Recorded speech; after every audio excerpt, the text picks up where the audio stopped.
So in a study in 2008, based on the review of 64 experimental studies on expert witness, Kwartner and Boccaccini came up with the 4 C's, clarity being the first one, suggests the expert should be clear and understandable in order to assist the court. So communicating technical information in a non-technical manner, jargon-free. So be clear and try to make complicated things more simple when you're sharing that with the jury, with the judge. Clinical knowledge was also persuasive, the more persuasive when it's based on the expert's experience and knowledge, not just on statistical or actuarial testing and information, but based on that expert's clinical knowledge. Seems to be more persuasive than just the testing stuff that I'm sharing. Case specificity, the expert's opinions that are more geared towards the case at hand are more persuasive. Typically, psychologists rely on generalized findings from empirical studies. So there's a couple different functions here under case specificity. The educational function, expert to describe these general findings to the court. But what's more persuasive is the evaluative approach right here. Expert to explain the relevance of those findings to a specific and base their conclusion on the studies in regards to that specific case. Not just sharing general findings, but really being able to show the relevance to that specific case that the court is looking at. As it says, it's much more persuasive that way. And then certainty, it says, the expert should be confident without being overly confident. Is the best approach. Ethics of the expert witness. They face pressure from the courtroom. The ethical ideal of the adversarial legal system is to fight for a client to the best of your ability. In essence, you are not supposed to be objective. You're supposed to be an advocate. Easy to lose objectivity in an adversarial kind of place. Public opinion is largely formed from media images. Public forms much of its view from psychology, from these media images, and that has an influence. The American Psychological Association's Ethical Principles, 2002, it says competence, psychologists should only practice with populations and in areas only within the boundaries of their competence, based on their education, training, supervised experience, consultation, study, or professional experience.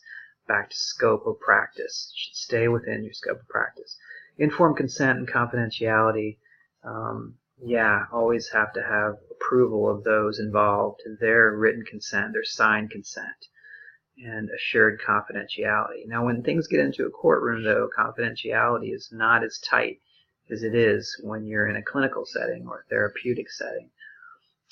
Financial arrangements, it says avoid contingency fee relationships.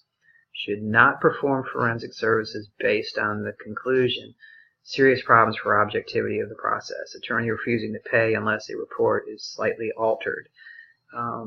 These kind of things, these ethical dilemmas that come up. Multiple relationships conflict on being a therapist versus a forensic evaluator.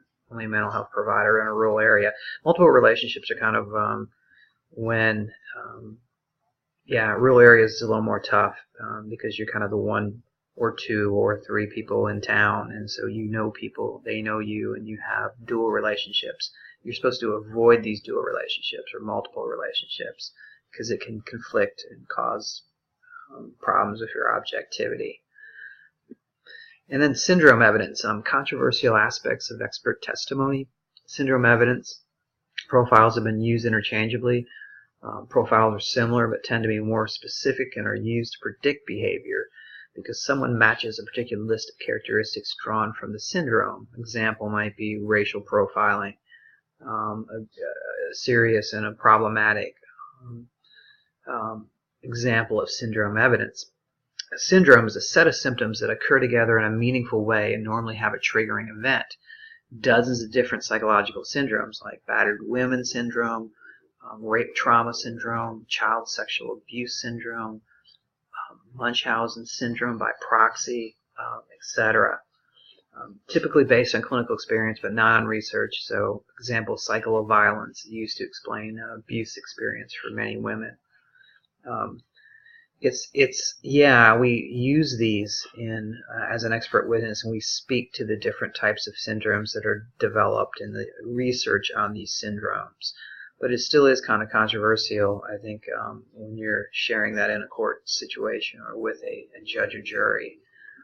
And to generalize that information onto a specific case or a specific person can be kind of tough to do.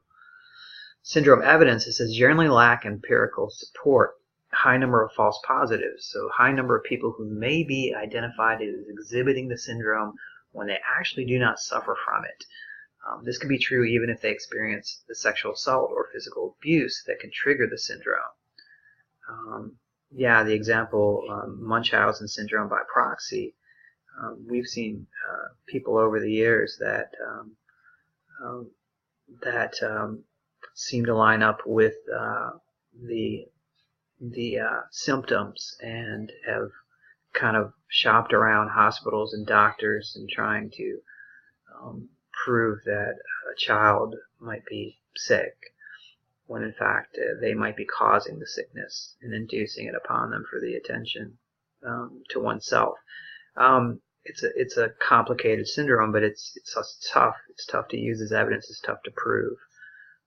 Has been used to describe as well as prove substantive claim in a case. Substantive evidence used to prove the fact at issue, such as the guilt or innocence of a criminal defendant. The defendant may be charged with sexual assault, but admitted to consensual sexual intercourse, proving the unwanted sexual intercourse difficult.